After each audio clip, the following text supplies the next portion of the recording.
राधिका और नवीन को आज तलाक के कागज मिल गए थे। दोनों साथ ही कोर्ट से बाहर निकले थे। दोनों के परिजन साथ थे और उनके चेहरे पर विजय और सुकून के निशान साफ झलक रहे थे। 4 साल की लंबी लड़ाई के बाद आज फैसला हो ही गया था। 10 साल हो गए थे शादी को, मगर साथ में 6 साल ही रह पाए थे। 4 साल तो तलाक की कार्यवाही में ही लग गई। राधिका के हाथ में दहेज के सामान की लिस्ट थी जो अभी नवीन के घर से लेना था, और नवीन के हाथ में गहनों की लिस्ट थी जो राधिका से लेने थे। साथ में कोर्ट का यह आदेश भी था कि नवीन 10 लाख रुपए की राशि एक मुश्त राधिका को चुकाएगा। राधिका और नवीन दोनों एक ही टेम्पो में बैठकर नवीन के घर पहुंचे। दहेज में दिए गए सामान की निशानदेही राधिका को ही करनी थी, इसलिए 4 वर्ष बाद ससुराल जा रही थी। आखिरी बार, बस उसके बाद कभी नहीं आना था इधर। सभी परिजन अपने अपने घर जा चुके थे। बस 3 प्राणी बचे थे, नवीन, राधिका और राधिका की माताजी। नवीन घर में अकेले ही रहता था। माँ बाप और भाई आज भी गांव में रहते थे। राधिका और नवीन का इकलौता बेटा जो अभी 7 वर्ष का था, कोर्ट के फैसले के अनुसार बालिग होने तक वह राधिका के पास ही रहेगा। नवीन महीने में एक बार उससे मिल सकता है।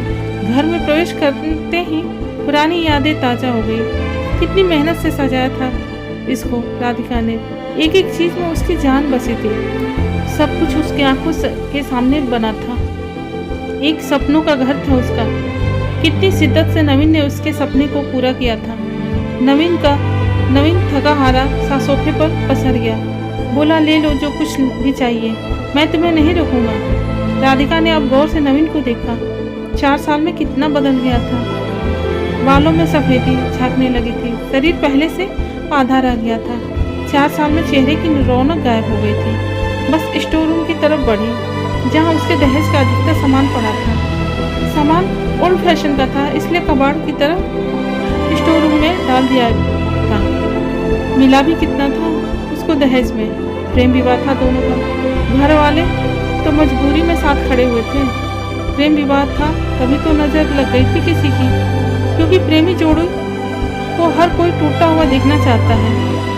बस एक बार पीकर बहक गया था नवीन। हाथ उठा बैठा था उस पर। बस वो गुस्से में मायके चली गई थी। फिर चला था लगाने सिखाने का दौर। इधर नवीन के भाई भाभी और उधर राधिका की माँ।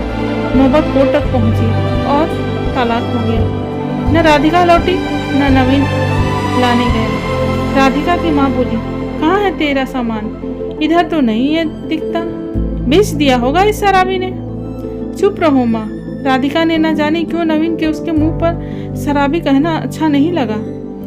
फिर स्टोर रूम में पड़े सामान को एक एक कर लिस्ट में मिलाया गया। राधिका ने सिर्फ अपना सामान लिया, नवीन के सामान को छुआ भी नहीं। फिर राधिका ने नवीन को गहनों से भरा बैग पकड़ा दिया। नवीन ने बैग वापस राधिका को दे दिया। रख लो, मुझे नहीं चाहिए, काम आएंगे तेरे मुसीबत में। गहनों की कीमत 15 लाख रुपए से कम नहीं थी। क्यों? कोर्ट में तो तुम्हारा वकील कितनी दफा गहने गहने चिल्ला रहा था। कोर्ट की बात कोर्ट में खत्म हो गई राधिका। वहाँ तो मुझे भी दुनिया का सबसे बुरा जानवर शराबी साबित किया गया था। सुनकर राधिका की माँ ने नाक मुंह चढ़ाई। वो रो रहा था अजीब सा मुंह बनाकर, जैसे भीतर सैलाब को दबाने की जदोजहद कर रहा था। राधिका ने उसे कभी रोते हुए नहीं देखा था, आज पहली बार देखा।